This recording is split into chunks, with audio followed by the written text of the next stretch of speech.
Alrighty. Hello everyone, my name is Lee Hung Nguyen, and today I'm going to be talking about how we can build the best open source design system for 3D engines. More specifically, O3DE, of course. Let's jump straight into it. A little bit about myself. I'm born and raised in Sydney, Australia, where I've been a UX designer since 2009. Working primarily in the advertising industry. I worked most of my life doing mobile apps, websites, advertising and digital activations. One of the coolest projects I ever done was I got to rig up some drones, fly them through fireworks, attach 30 GoPros to them and film the whole experience in 360. And then we let people watch them on the night and watch them directly on their phone with some Google Cardboard. So, really, really love digital, and that's what I live and breathe by. After years in Sydney, I moved to Seattle, Washington, and I've been there ever since. Working from Seattle, I'm currently the lead for the design system for O3DE at AWS. Something that the team at AWS has been working on for many years now, but let's have more details on that later. I'm also a contributor to other areas like the project manager, the viewport, the editor. A lot of us work together to get these experiences, but it's something that AWS really likes to contribute to those areas because it's something that is really, really important to some of the areas that I really have passion in. And also, I'm the guy that also updates the O3D splash screen for each of the releases. I get some help from the 3D artist and Danilo, which will be having his talk after this on the Action Manager. So thank you, team. All right, let's talk about today's outline for the talk. For the next 20 minutes, I hope I can help you understand why design systems are vital for the open source 3D engines and why you should even care about them. I'll be talking through some of the past and current examples that we are working towards and what do and do not work in the engine. And then I'm going to talk about what are the solutions frameworks that we are trying to work towards and what has already been done so far. And to wrap it up, I'm going to talk about our roadmap ahead. Let's jump straight into it. The advantages and disadvantages of design systems. I'm going to go ahead and start off with the advantages of design systems, just from the top level here. Number one, to be able to work better, scale faster, and be more efficient. The primary benefit of design systems is really their ability to replicate designs quickly and utilize pre-made UI components. Teams can really use this to use the same elements over and over again, reducing the need to reinvent the wheel. And this also reduces the risk of inconsistencies, unintentional inconsistencies that is. For example, you need a save as workflow, or you need some modals for your product or tool, or maybe some panel layouts. Design systems is something that can let you try to iterate and create these prototypes really fast and efficiently. Number two, the ability to focus and solve more complex problems. Design systems can help provide these solutions and for the easy problems through standards and consistency. Therefore, this alleviates the strain for designers and engineers trying to work on any tasks, any problems in the tool. And then they can focus on more the larger and more complex problems. So, as you know, working in any product or tool, time is really the essence, the time that the value, the currency that you work through each day. So you want to be focusing on more the complex problems. Number three, unified language. Design systems can also help create a unified language within and between cross-functional teams. So therefore, it can feel unified throughout the whole experience. Same goes with visual consistency, where it can help propagate through your brand and product. Now with remote working, sometimes teams can also work in silos. And this can unintentionally create products that lead to inconsistency in your tool. Design systems can help provide a single source of components, patterns, and styles to help unify the experience. And they can have a visual cohesive and appear to be within the same ecosystem. As an added bonus, if you are doing any major rebrands or redesigns, you can manage the whole entire visual aspects of that through scale through a design system. So it's really handy to be able to do that. Example, changing colors or changing certain typography and stuff. And number five, guidelines for the new and informed. Design systems can serve as an educational tool. So if you're a new user, you're trying to onboard, design systems can have the documentation, all the information there. Even if you're an experienced veteran, you can come in and be like, I can catch up to speed really quickly and be able to see and understand what the designs are already for your product. In short, you can see here that design systems can really speed up your work by making contributors more efficient, create consistency and harmony within your product. These kind of things can really pay huge dividends in the future of your product. Now, there's always downsides to things, and I want to talk about some of the disadvantages for design systems. Creating and maintaining a design system is really time-consuming. This is something that we should really acknowledge because it takes a lot of time and effort to make sure that all the components in your design system is up to date. But it really, really pays off to try to keep your product in the best form. It also takes time to teach the others about design systems. Obviously, time is the currency that we deal with at work. And as you need to teach the team members, there can be risk of inconsistency. So this is why you have to try to invest the time and see if this is worth it. And thirdly, it's not really suited for short-term projects because you have to really understand, basically, is this a time versus effort decision for your product to see if you want to set up a design system. Some other design system examples, like Material Design, most notably known for their Google Suite, the Android, and all those products that Google make. They have their own design system that they use called Material. Same with the Human Interface Guidelines by Apple. This is most notably used in the iPads, the iPhone, the Mac OS X. A lot of designers live and breathe by the HIG interface guidelines because they have a lot of explanation about their patterns and their UI components. And thirdly, we have Cloudscape by AWS. They use this on a lot of web-facing products and interfaces. So if you're using AWS, you're probably familiar with some of that. They have recently launched their product open source, and you can check that out. Now, you're probably wondering, does BlueJay Design System have a design system? Does the O3DE engine have a design system? Of course we do. Introducing, spinning square, BlueJay Design System. In short, we like to call it BJDS. All right? It's a unified design system and development system for designers, developers who want to extend the O3D editor. It consists of design library and reusable UI and UX pattern guidelines, and we'll go into more details of that later. But now let's talk about the core tenets that the design system that we use to try to keep a lot of the decisions and creations of the elements really strong. These are the 4 core tenets that the contributors should be aware of when they're trying to interact and work with the BlueJay Design System. Efficiency. User interactions and workflows should value the efficiency and ease of use. Accessibility. Accessibility options like color contrast, icons, fonts, legibilities, interactions, they should be scalable and built in from the tool from the start. Familiarity. Aligning to our standards of visual interfaces, tools, brands, and UI elements. No need to reinvent the wheel all the time and confuse our users. And modularity, the key element to O3DE. Introducing interface design and component development, modularity is something that really will let our product sort of grow into a bigger future because we can make anyone work in an open source system. So now, these are the reasons we have these tenets. It's just to really keep a lot of the decisions really strong and something that we really honor when we're working in the SIG UI UX contributions team. We approach this for every time we try to approach any design problems, and it's something that we could always refer back to when we're trying to think about how should we do this. Just think about the tenets that we should always follow by.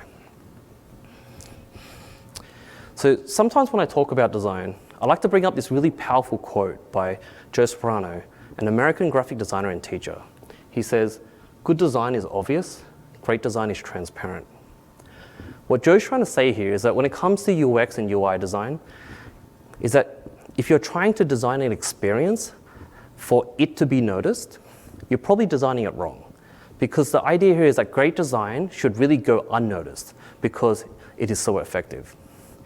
When you think about this, you can reference back to the iPhone, the very first iPhone phone when it came out. They say, a lot of people would use the iPhone and go, I really like the iPhone. It just works. Of course, aesthetic design is still really important when it comes to designing your product, but I think the main important here is that the product was really easy to use. It was really transparent because they didn't really need to think about the design. It didn't need any further explanations.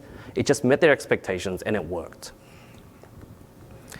Now, why should you care about design systems in O3DE? You know, you probably just listen to me as like, why is this guy just talking about this stuff, right? But really, if whether you're an engineer, you're a project manager, you're a designer, that's a really good question, and hopefully that's why you're here for today. The BlueJay Design System can really help provide plenty of benefits to your work, like its modularity, like I mentioned earlier, because it's built up as a framework when you're trying to extend the O3D engine for your own tools and needs. It also helps unify the experience when you're trying to create any tools or extensions to the product, since we've already really defined the standards to keep the user experience consistent. Now, I'm going to go and talk through some examples of inconsistencies of UI in O3DE. Here we have some visual examples of pattern inconsistencies and also visual inconsistencies. As you can see here, some of the visual inconsistencies shown here, it's not really clearly obvious at first, but they're really subtle. But if we allow a lot of these small paper cuts here, such as like you see the tabs here, we have 3 or 4 different types of tabs. We have the slight different color variations on some of the ones on the right. Now, if you go down to the buttons, we have long wide buttons. We have call to actions on the right. We have call to actions on the left. We have the blue at different shades. And then the icons. We have different types of icon illustrations and styles. Now, these are, at first, you kind of look at this and you go, you know, these are not too bad. You know, we're scrappy, we're open source, we can fix this, which is fine. But if you allow enough paper cuts sort of come through, it can really distract and cause distrust with our users. Not to say that design systems are really just there to help fix these subtle visual inconsistencies, but rather that we can reduce the risk of like things happening like this for the future. And I think our goal from the UX and UI SIG is we're hoping to come in and try to help make everything consistent and holistic, right? So all this is contributing back to the design system. I'm going to talk about some more consistent UX experiences that's really close to my heart that I helped work on recently. This is the cluster UI controls in the viewport. You may have noticed it in the most recent release here in 2210. One example here is that you can see that we've really brought in the ease of use interaction into the workflow of the viewport. So the user, like content creators, they can focus on creating their environment more efficiently without needing to divert their attention to any parts of the editor. We've gone ahead and brought the controls right here in the top left, and we have other things like the component mode and component editing. This type of familiarity is really common for other DCC tools like Maya or Blender or Photoshop. We didn't really feel the need we needed to reinvent the wheel for our users. So of course, all this work was done by the great work of the contributors, and they made this whole entire sort of thing modular and completely within its framework. So if you are looking to try to implement this kind of cool stuff in your viewport or editor, you can come and talk to us at the SIG UX UI office hours at 9 o'clock every morning on Thursday Pacific Standard Time.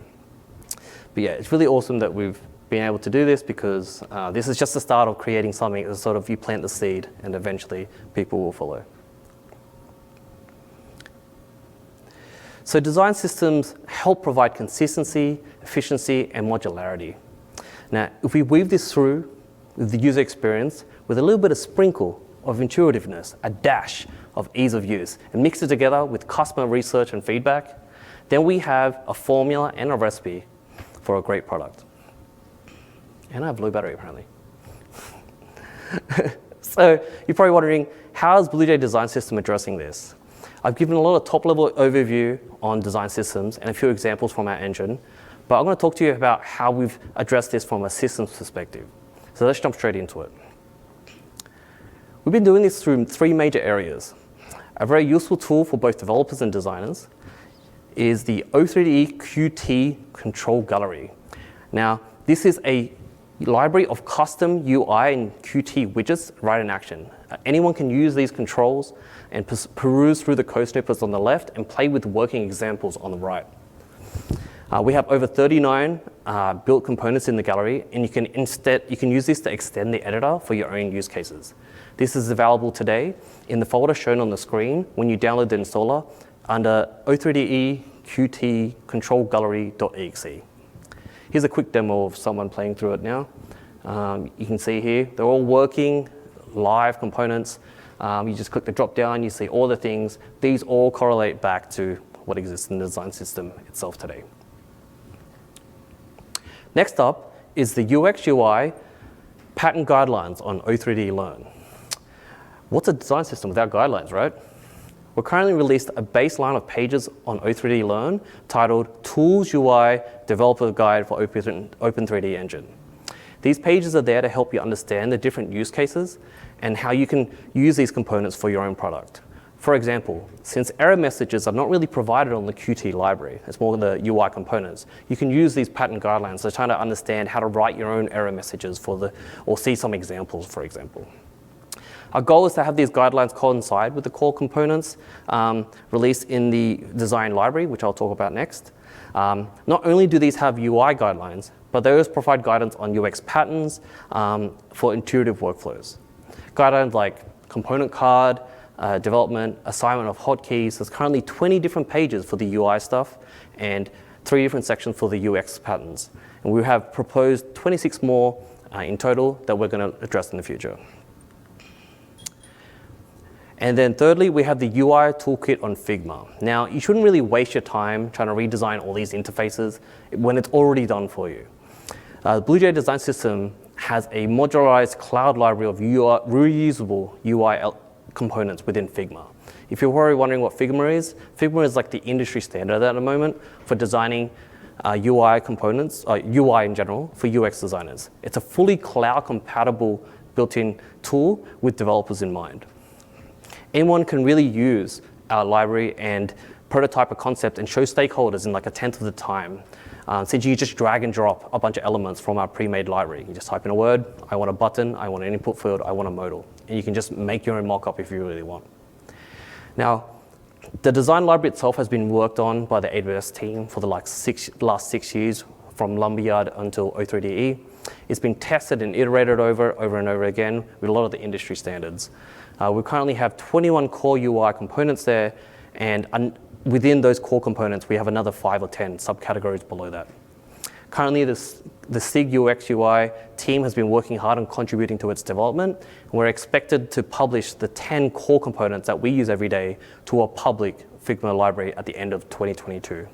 If you want to help contribute, again, we have our office hours. You can come say hi to us every Thursday, 9 p.m. Pacific Standard Time on Discord. Here's a quick demo of me looking through all the UI components, making sure everything's organized and consistent. These are all linked through the cloud so that when we are making a bunch of interfaces and say globally we want to tweak the color of an element, it actually propagates to all your files by request. Like you can say, yes, I want to accept that, just like a really awesome cloud tool that it is. So you're probably wondering, what is the main whole point of this, Lee? What's the main takeaway here? Well, that's a good question. Elements all like this, they all work together to help provide a consistency of standards throughout the user experience in O3DE. By aligning UX, UI, and development all together, we can make a great holistic experience together. With the foundation of the Qt library, the Figma toolkit, and the O3D Learn design guidelines for UI and UX, the patterns can provide a good framework to help contributors uphold a really good level of consistency when you're creating tools. By having systems in place, we can help solve these problems and save our time for designers and developers focusing on more the complex problems. Now, I've explained this in the context of just O3DE, but if you think about this from a bigger picture, for the future, I don't really want this to just apply to just O3DE. If we could work on refining and making this open source design system work for 3D engines, we eventually could try to make a good standard for all 3D engines in general in the form of a design system, since we're open source, right? I'm really, really excited about the potential of that. And with all the design space here, I think it'll be something that could be really, really big for any other 3D engines coming through. But for now, let's just focus on the BlueJay Design System for O3DE, and we can build up from there. We also have some custom tool gem C++ tutorials in O3D Learn as well. If you ever want to think or learn about how to extend the editor yourself, we have some C++ and Python tutorials that you can pick up there. The URL can be seen in the bottom left there in the orange text. It has demo files, sample code, and it's a really good way to be able to get involved in learning how to extend the editor as well. And you can maybe use the Qt library. Now the roadmap ahead. If you're interested in what we've already completed or what's in scope for the next few quarters for 2023, so far we have published we're still on track to publish the Figma UI toolkit by the end of 2022, and this will contain 10 of the core elements that you can use to prototype your mockups and workflows. After that, we're going to be reviewing the UI components and UX pattern documentation guidelines to ensure that they align with the design systems and the Figma toolkits that we have out there. And lastly, we have some other multiple efforts that's going to include writing guidelines for new editing modes, other initiatives that we'll be releasing later next year. If you want to see the details of this map, you can go ahead and scan that QR code on the screen there, and it will take you to the roadmap page on GitHub. So hopefully this talk has provided enough information that you needed to know how to get involved in the BlueJay Design System. And if you want to come around to the office hours, we'll always be there. And thank you for watching. My name is Lee Hung Nguyen, and I hope you enjoyed my talk.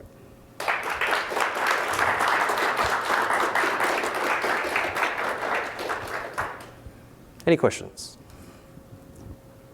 I did have a really good question, actually. Yeah, she will get a mic to you, and you can say your name. That was great. It was really good to watch and see, all of the things you've gone through. Yeah, there we go. I actually forgot my question, but that was really great to watch. Obviously, we're working on things from a brand and website side of things, and I also kind of got into Figma a couple of years ago, and it's great to see all of this happening. And yeah, it sounds like it's a massive help, and I actually don't think you need to explain why it's helpful. I think it's really obvious to developers why it is helpful. Yep. And just to let them build stuff and build it consistently and to get it to looking good, right? So yeah, great job. Yeah, the crazy thing about cloud designing these days is that in the past, designers would be like, hey, I am designing on a bunch of UI work, and I have done all my core elements like buttons, input fields, my panels, my layouts, great. And then you're like, hey, colleague, hey, coworker, here are my files, share it. And then the whole idea of cloud didn't really come around until the last couple years, maybe 5 or 10 years. And but engineers have been doing this forever, right? You have HTML, CSS, where they're like, CSS, you have standards, you all that stuff. But designers just like, hey, wait a minute. We can utilize the cloud. We can try to share elements in the cloud as well. And it's all about just reducing the time, reducing the inconsistencies, sort of making a standard, making technology work for us is what really is really awesome about the new idea. And I really love the future of design, because even that, it's sort of crazy that Figma, not only can it be used on Mac and PC, I can do my job on a browser now. And I'm really excited for the future of design. Yeah. When it comes to designing the different windows and modules and all of that, how do you, I guess some of them are scalable depending on how the user wants to stretch and all of that, but how do you kind of get the right balance between how big things should be? There's obviously always tons of stuff going on. Yeah. I guess you can compare it to other software that we use and replicate that to an extent, but just curious how you sort of go through that process of creating new stuff and fitting it all in. Right. And you talked about the viewport in particular. Yeah. So in regards to the actual design library itself, Figma is really great that you can actually set the rules that you want. So for example, let's say we're just doing a drop-down box, right? You can say, when you drag it to the right, I want these elements to stick to the right. So when I make it longer, it won't just stand there and the box gets out. You can set parameters and rules, and it's really awesome that from a let's say you have a master file, you set all these rules, you set variables, like you have disabled state, you have error state, you have all these things. You can actually set these up so that you're setting the user consuming the library set up for them for a success. In regards to the viewport work, we just really thought about sometimes you don't really need to reinvent the wheel if the pattern is already really well established. Unless you want to innovate in a space where, I feel like my innovation will help the user, then cool, get customer research, talk to them, see if it actually is adding value to their experience. If not, then not saying that you should just copy people, but there's always a way to do something, and then there's always a way that is better for the customer. And that's I think getting feedback, doing research is always the best way to try to iterate on anything, right? Just like how a really common example that I always bring up with people is that a long time ago, Instagram used to have a refresh button in the top right corner. And they'll be like, you think refresh, you press a button, you refresh. But then when they watch people do the experience, they will scroll down and then they'll go, oh, wait, I've gotten to the top of my feed, I'm stopped. But then later on, they're like, oh, wait, that's a missed opportunity there, that they're trying to refresh the feed and then they move to the top right corner. So then they invented the whole pull down to snap, the little icon comes up and refreshing. It's kind of these things that you just do customer research, you talk to the users, you understand their interactions, and then you think, okay, I can actually innovate, I can make this better based on what users are expecting.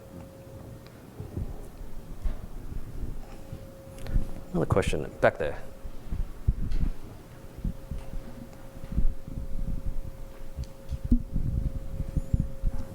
Thank you for the presentation. This is great. Thank you for sharing. So I'm asking this question for actually for one of our partners, because I had recently had a chat with Huawei, and I realized that they wanted to do the localization to a different language, especially like Chinese character. Mm-hmm. So which is ruining the whole layout. So do you have any plan to support the localization?